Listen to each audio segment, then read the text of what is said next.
What's up, guys? Today I wanted to do a comparison of the Galaxy S24 Ultra to the Pixel 8 Pro to the iPhone 15 Pro Max.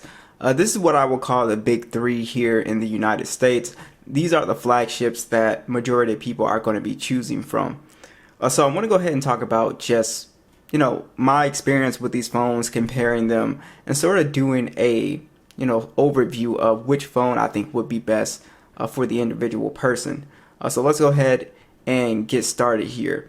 So I want to talk about price first. I think the Pixel pretty much wins hands down in price.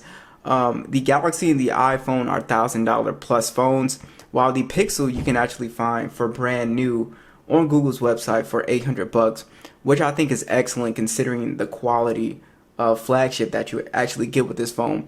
It would be, it would be something if the Pixel didn't do anything better than the Galaxy or the iPhone, but it actually does. It actually does do things better, and it comes in at a cheaper price as well too. So that's something that I do appreciate from Google, giving just a cheaper option here. So the first thing I want to talk about is hardware. So each phone has their own unique design. Of course, this comes down to personal preference, which phone you actually think looks better. I actually think the S24 Ultra looks the best out of all of them. But I will say the Pixel has the best design, and again, this is my personal opinion, simply because it's not as boxy as the iPhone or the S24. It fits in the palm really well, and I think it's just way more comfortable to hold, especially for people with smaller hands. It's just way easier to deal with. So I appreciate that. And like I said, the iPhone and the Galaxy, these are just boxier phones, and Apple did kind of help a little bit, curving it out a little bit with the iPhone, but it's still kind of boxy.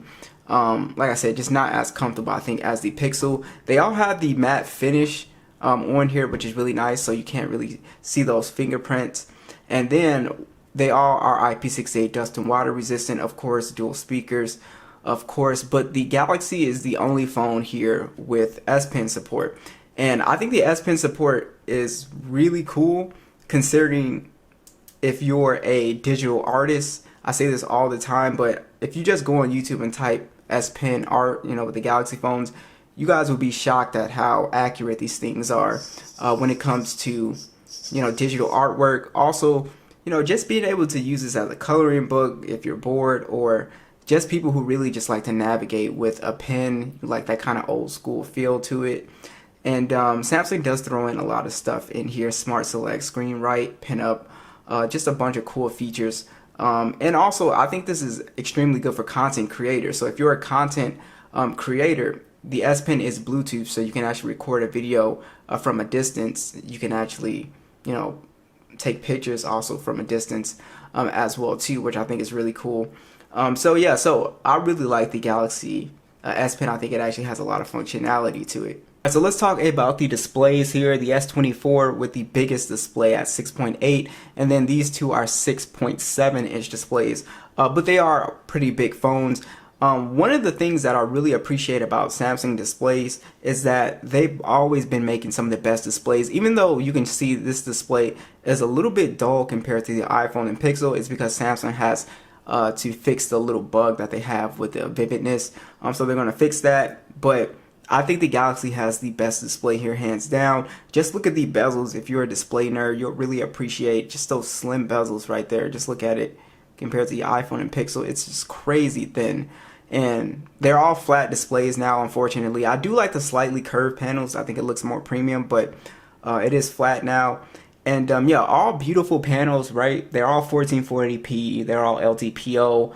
They are high resolution displays as well too. All beautiful panels, all 120 hertz.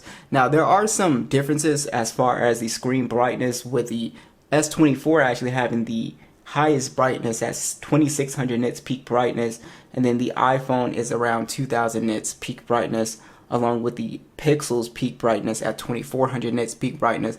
So in direct sunlight, if you're somebody that's outdoors a lot, goes to the beach, these are fantastic phones. The Galaxy on paper is going to be a better phone.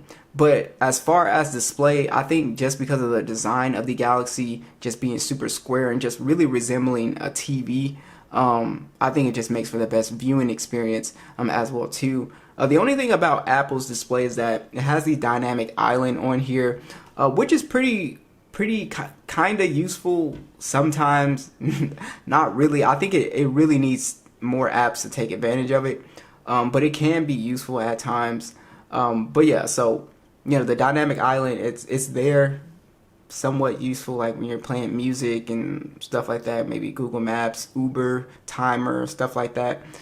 It's kind of useful. So alright, so I want to talk about the specs a little bit more, and this is something that I think a lot of people who look at these benchmark videos and they consider the Pixel, you see such low scores on the Pixel. But the thing about the Pixel is that for the average person, and honestly if you're just a casual gamer, the Pixel is perfectly fine. And like I said, these scores you would think is going to be a massive difference, but it's actually not. You really won't notice a difference. The Pixel is running the Google Tensor G3 chipset. The iPhone has Apple's what is it, 17 Pro chipset on it, and then the S24 has the Snapdragon 8 Gen 3 processor on here. And what's cool about the software now is that all of these phones have very long lifespans. The iPhones always have pretty long lifespans, around 6 years, and then now the Pixel and the S24 have 7 years of majorOS updates, which is awesome. So you can keep these phones for extremely long time, so there's no difference in that. But back to the speed of these phones, like I said, a lot of people, they look at the benchmarks. That's why I don't really harp on the benchmarks too much.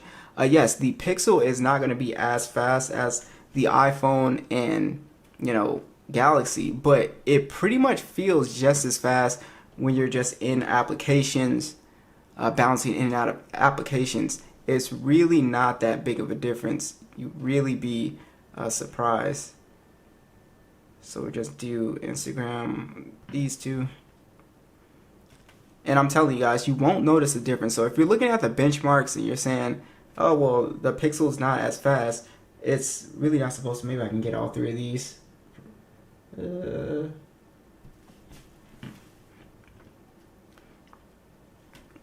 can see Pixel is just right behind these two, but it's still keeping up. It's still very fast for the average person. All right, let's touch on gaming here. So I think using all of these phones, a gaming experience is fine for the casual gamer. Obviously, if you're a little bit more of a hardcore gamer, you're gonna want the higher scores, right? But like I said, the Pixel does a pretty good job if you're just a casual gamer. The only thing with the Pixel phones is that it's not as well optimized, because this phone should be running PUBG at 90 frames, but it hasn't gotten that update like the iPhone and the S24, which have that update. You can see we have 90 frames, so it doesn't get that same treatment, unfortunately. So if you're a gamer, you're probably going for the Galaxy or iPhone or something like that. But the Pixel, like I said, is just fine for gaming. I would not really pay attention to those benchmarks, especially if you're a casual gamer. If you're a more hardcore gamer, of course, then you're gonna go with, you're gonna go with the iPhone or Galaxy, right? And Apple made the claim that the iPhone can play console games and we've seen it, and it can do it. I really want to test it out myself with the Resident Evil game. But just know that the iPhone or the Galaxy is probably the way to go if you're someone who considers himself like a hardcore mobile gamer. But yeah, your experience is going to be fantastic on all of these phones. I feel like with the Galaxy though, it tends to not get as warm as the iPhone or Pixel. So I think Samsung has really nailed the cooling on this phone. To me, it just doesn't get as warm. I think the iPhone actually gets the warmest, in my opinion. Just using it, I notice it just always kind of starts to get a little bit warm. I've never had it really crash on me or anything like that, but yeah, I just noticed it's just one of those phones that gets warm. But yeah, if you're a gamer, iPhone or the Galaxy. Pixel if you're a casual gamer. All right, so let's talk about software experience. All right, so there's very different takes here on how they want the phones to function, right? Samsung pretty much wants you to use the Samsung applications, which are actually extremely useful, like the Samsung Gallery, the internet, the Samsung Store with Good Lock. And also you have additional features like Samsung desktop support. I think Samsung has the best UI for more advanced users. So if you're somebody that's very tech savvy, you want to play with your phone and do a lot of customizations, good luck. You will never run out of stuff to do and play with on your phone. It's just very, very, in depth when it comes to that. And then Samsung has now added the AI feature, so it's kind of on par with the Pixel now, even though I don't think the quality is as good as the Pixel's AI. And iPhone is actually way, way behind in AI. It virtually has no AI compared to the iPhone and Galaxy now. This is something that I think Apple's going to address with the iPhone 16. I think it's going to be all about, AI. Of course, Apple is going to make it seem like it's a new thing. But yeah, so like I said, all of these phones have long software updates. I think the Pixel is really good. It's very clean as well. And also, the benefit to owning Pixel with stock Android is that you're first to get the beta software. So when Android, what are we on, 14, when 15 comes out, you'll get, the beta software. So you'll be able to experience the new stuff faster than the Galaxy users or anybody else on Android. So that's a plus too. And also it's just more simple. It's cleaner. You don't have the double applications like on the Galaxy. You have the Google Photos and the gallery and stuff like that. Takes up a little bit more space as far as storage. But besides that, it's the Pixel, it's extremely simple. It's very fast and fluid. I think all of them really feel fast and fluid for the most part these days. But yeah, and of course for iPhones, if you use iPhones, or you already know, a lot of people just choose iPhones simply because of the FaceTime, the iMessage. That's really a thing that pushes. And also I think software updates are just way more consistent and just easier on the iPhone as well. You got to get props for that. When iOS 17 came out, it hit all the iPhones at the same time, right? With the Android, it's fragmented, so you're gonna get updates all over the place. The Pixel will get it first, Galaxy next, or whoever. It's very fragmented. It's all over the place. I've got all these speakers at max volume, so let's go ahead and hear it. We'll start with the iPhone.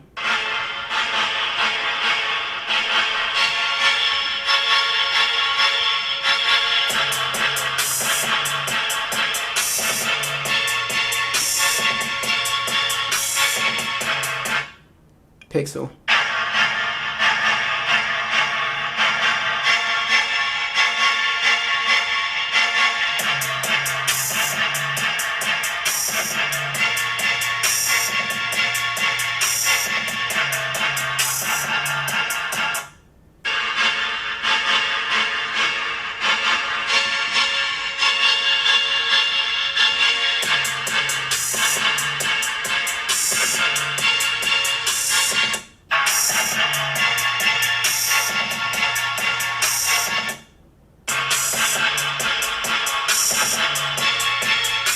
Man, this year they all sound very similar. I think the Pixel actually has probably like the boomiest bass.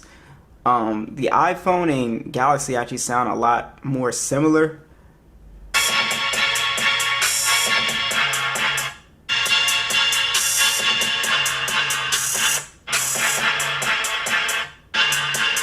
Yeah, it's kind of tough to tell. But you can clearly hear the Pixel has just a louder bass than both of them. They all sound extremely good though this year. I'm really happy because the Galaxy for a while was always, I think, behind the Pixel and sometimes the iPhone in terms of audio quality, especially with Samsung's worst speakers of all time with the S24 Ultra. So they all sound extremely good. Also, there is something to note here with the biometrics. I think Samsung pretty much knocks it out the park with biometrics. So you have the option to do face unlock on the Galaxy, but you can also use the fingerprint scanner, which is ultrasonic.